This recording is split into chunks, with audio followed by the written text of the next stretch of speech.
సుమన్ టీవీలో మీ personal and business promotions కోసం కింది నెంబర్కి కాంటాక్ట్ చేయండి.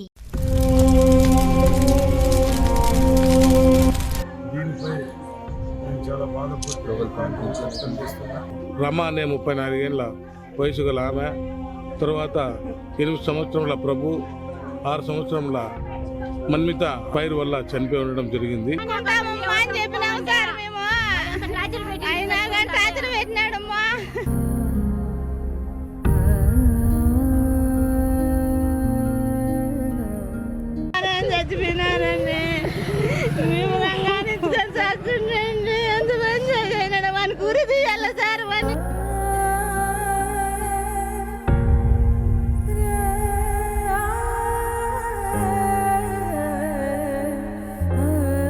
ఈరోజు రాయచోటి పట్టణంలో తెల్లవారుజామున తల్లి, కొడుకు, కూతురు గ్యాస్ వల్ల చనిపోవడం చాలా దురదృష్టకరం.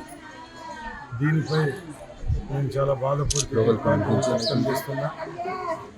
ముఖ్యంగా ఎవరైనా సమస్యలు ఉన్నప్పుడు, మెంటల్గా కానీ ఇంకో విధంగా కానీ సమస్యలు ఉన్నప్పుడు 10 మందితో పంచుకొని ఆ సమస్య త్వరితగతిన పూర్తి చేసుకునే విధంగా ప్రయత్నించాలి. కానీ ఇలాంటి చర్యలకు పాల్పడితే చాలా బాధాకరం. ముఖ్యంగా పోలీసు వారిని కూడా మేము కోరడం జరిగింది, న్యాయపరమైన చర్యలు తీసుకోండి. ఈ విషయంలో ఎవరైనా దీనికి ఏ కోణంలో అయినా దీన్ని పర్యవేక్షించి దీనికి తగిన ఎవరైనా ఏమైనా తప్పు జరిగింటే బాధ్యులు ఎవరైనా ఉంటే తప్పకుండా వాళ్ళపై కఠిన చర్యలు తీసుకోవాల్సిందిగా కోరాము. అలాగే చేతులు జోడించి అందరికీ విన్నవించుకుంటున్నాం. ఇలాంటివి ప్రమాదాలు అయితే పర్వాలేదు, కానీ నిజంగా చిన్న బిడ్డలు, మనం పెద్దవాళ్ళము అందరం కలుసుకొని ఇలాంటి శిక్ష విధించుకోవడం చాలా తప్పు. జన్మ అనేది దేవుడు ఇచ్చాడు, మన చేతుల్లో లేదు చనిపోయేది. తప్పకుండా ఇది ప్రతి ఒక్కరు గ్రహించాలా. అలాగే ఇది ప్రమాదం అయితే పర్వాలేదు, కానీ దీనికి ఎవరైనా కారకులై ఉంటే మాత్రం తప్పకుండా చర్యలు తీసుకుంటారని కోరుకుంటున్నాను. రాయచోటి టౌన్లో బోస్ నగర్ తొగట వీధిలో ఈరోజు ఉదయం తెల్లారి ఒక ఇంటిలో ఫైర్ ఈ సిమ్టమ్స్ వస్తాయి. ఇంటి పబ్లిక్ దీన్ని డోర్ ఓపెన్ చేసి ఫైర్ వాళ్ళకి ఫోన్ చేయగా ఫైర్ వాళ్ళు వచ్చి ఫైర్ కంట్రోల్ చేసిన తర్వాత మాకు తెలిసింది, మేము కూడా వచ్చాము. వచ్చి ఫైర్ కంట్రోల్ అయిన తర్వాత చూస్తే ఇంట్లో గ్యాస్ సిలిండర్ నుంచి ఫైర్ లీక్ అవుతూ రమ అనే 34 ఏళ్ళ వయసు గల ఆమె, తర్వాత 8 సంవత్సరముల ప్రభు, 6 సంవత్సరముల మన్మిత అనే ఆమె ముగ్గురు కూడా వాళ్ళ ఇంట్లో ఫైర్ వల్ల చనిపోయి ఉండడం జరిగింది. దీనిపైన కేసు రిజిస్టర్ చేసి దర్యాప్తు చేస్తున్నాము. చిన్న బిడ్డలు పోయింది సార్, పోయేటివి సంపాదించుకునే వాడు బతకలేని నా కొడుకు పోయినాడు. వాడు పెట్ట నా కొడుకు స్వీట్ వేసిపోయినాడు బిడ్డల్లో పిల్లానే. వాడు బాగా సాకు అంటే ఎందుకు చచ్చిపోవు? వాడు కొండమయ్యా, వాడు బిడ్డలు లాగానే వెళ్ళాలి లేగానే బలి టార్చర్ పెట్టినాడమ్మా. వాడు బలి టార్చర్ పెట్టినాడమ్మా మా చెల్లెలను. మా సావద్దమ్మా, మేము ఉన్నాములేమ్మా, మేము సాకుంటామమ్మా అని చెప్పినాము సార్. మేము అయినా కానీ టార్చర్ పెట్టినాడమ్మా. 5 ఏళ్ళు కొయ్యడి సార్. నాకు మా బావ కూతురు, నా కూతురు బావు కూతురు 5 ఏళ్ళు కొయ్యడి వింది. 5 సంవత్సరాలు కొయ్యడి వింది సార్. పెళ్లి అయింది కానీ ఒకటే టార్చర్ అయితే బాగా బంగారు సంపాదించుకునింది. 10-20 తులాలు బంగారు సంపాదించుకునింది.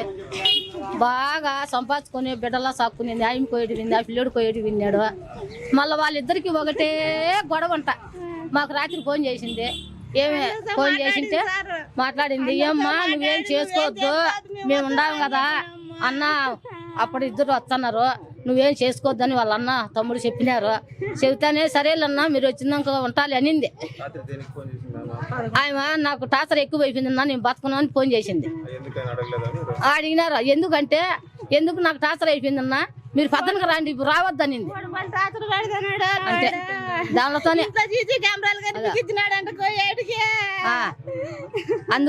అందుకోసమని టార్చర్ పెట్టినాడు.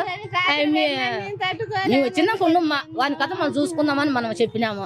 వాళ్ళు ఏమి ఇలా సరేలన్న పద్దనకు రాని ఇప్పుడేం వద్దులే బాగానే ఉండాలి అనింది మళ్ళీ గంట నుంచి ఫోన్ చేసినాం ఏమి స్విచ్ ఆఫ్ చేసేసింది ఏమి అని మళ్ళీ వచ్చేసినాం. వచ్చేళ్ళకి రామపురం కాడికి వచ్చేళ్ళకి పోలీసు వాళ్ళు ఫోన్ చేసినారు మీ పాప ఎట్లా చచ్చిపోయిందని. అంతే సార్, అంతవరకే. నేను టార్చర్ తట్టుకోలేకుండా నేను పడలేకుండాను మీరు వచ్చిందనుకుంటాను నన్ను మళ్ళీ వద్దులే అన్న పద్దనకు రాండి అని.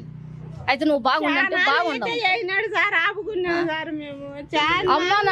మాగా సార్ కన్న తండ్రి సార్ అక్క బిడ్డలు సార్ చిన్నప్పుడు బాలింతలో మా అమ్మ లేదు వాడు మాయ చేస్తా వాడు కన్న తండ్రి సార్ ఈ బిడ్డలందరినీ సాక్కున్నాడు సార్. అమ్మ నాయన ఇద్దరు లేరు మాకు, అమ్మ నాయన చచ్చిపోయినారండి. మేము సాకుండండి ఎంత మంచిగా మన గురి తీయాల సార్ వానికి పుణ్యం ఉంటుంది వాడిని ఎట్లా మీకు ఇష్టం ఉంటే వాని అవసరం వెళ్ళేవాడు మాకు మా బిడ్డ